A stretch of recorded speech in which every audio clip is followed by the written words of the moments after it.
আসসালামু আলাইকুম, কেমন আছেন সবাই? হাজির হলাম একটি পেন্সিল স্কেচ নিয়ে। ছবি আঁকতে আঁকতে এ বিষয়ে কিছু কথা আপনাদের সাথে শেয়ার করব। আশা করি আজকের ভিডিওটা আপনাদের ভালো লাগবে। গাড়ি বা মোটর গাড়ি 4 চাকা যুক্ত এক প্রকার মোটরযান।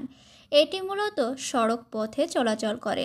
1 থেকে 8 জন যাত্রীকে বহন করতে পারে এবং সাধারণত মাল পরিবহনের তুলনায় যাত্রীর পরিবহনে বেশি ব্যবহৃত হয়।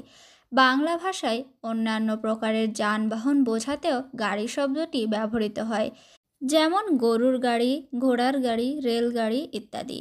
1769 সালে ফরাসি উদ্ভাবক নিকোলা জোসেফ কুগনো প্রথম বাষ্পচালিত সড়কযানের উদ্ভাবন করেছিলেন। 1808 সালে সুইস উদ্ভাবক ফ্রাঁসোয়া ইজাক দ্য রিভাজ প্রথম অন্তর্দহন ইঞ্জিন চালিত মোটর গাড়ি তৈরি করেছিলেন।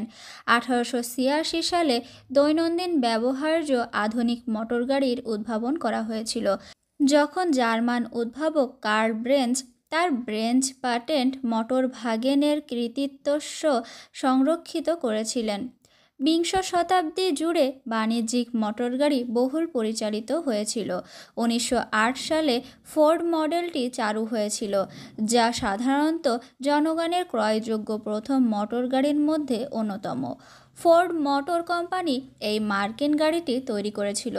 যুক্তরাষ্ট্রে মোটর গাড়ি বহুল পরিচালিত হয়েছিল, যা আগেরকার ঘোড়ার গাড়ির জায়গা দখল করেছিল।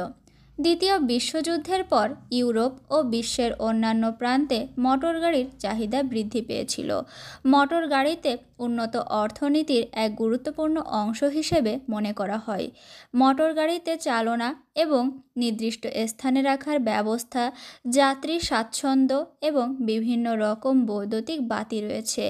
বিগত কয়েক দশকে গাড়িতে আরও বৈশিষ্ট্য ও ব্যবস্থা যোগ করা হয়েছে, যার ফলে এটি আরও জটিল হয়ে উঠেছে। গাড়ি ব্যবহারের লাভ ও ক্ষতি রয়েছে। ব্যক্তিগত ক্ষতির মধ্যে রয়েছে গাড়ি কেনা, সুদ পরিশোধ, মেরামত, রক্ষণাবেক্ষণ, জ্বালানি অপচয়, চালানোর সময়, গাড়ি রাখার ফি ও বীমা। সামাজিক ক্ষতির মধ্যে রয়েছে সড়ক রক্ষণাবেক্ষণ, জমির ব্যবহার, যানজট, বায়ু দূষণ, শব্দ দূষণ, জনস্বাস্থ্য এবং জীবনকালের শেষে গাড়িকে পরিত্যাগ করা। সড়ক দুর্ঘটনা বিশ্বজুড়ে আঘাতে মৃত্যুর বৃহত্তম কারণ। ব্যক্তিগত লাভের মধ্যে রয়েছে চাহিদা মাফিক পরিবহন, সচ্ছলতা, স্বাধীনতা ও বিভিন্ন রকম সুবিধা। 2020-এর দশকের শুরুতে ব্যবহৃত বেশিরভাগ গাড়ি অন্তর্দহন ইঞ্জিনে দহন করা পেট্রোল দ্বারা চালিত। কিছু দেশ পুরানো পেট্রোল চালিত গাড়ি নিষিদ্ধ করে এবং কিছু দেশ ভবিষ্যতে পেট্রোল চালিত গাড়ি বিক্রি নিষিদ্ধ করার পরিকল্পনা করেছে। 2017 সালে পেট্রোল চালিত গাড়ির উৎপাদন সর্বোচ্চ।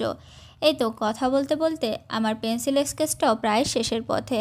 আজকে এই মোটর গাড়িটি পেন্সিল স্কেচ করে আপনাদের কাছে কেমন লেগেছে অবশ্যই কমেন্টের মাধ্যমে জানাবেন। ভিডিওটা ভালো লাগলে আপনাদের পরিচিতদের মাঝে শেয়ার করতে পারেন। আজকে এ পর্যন্তই, ভালো থাকবেন সবাই।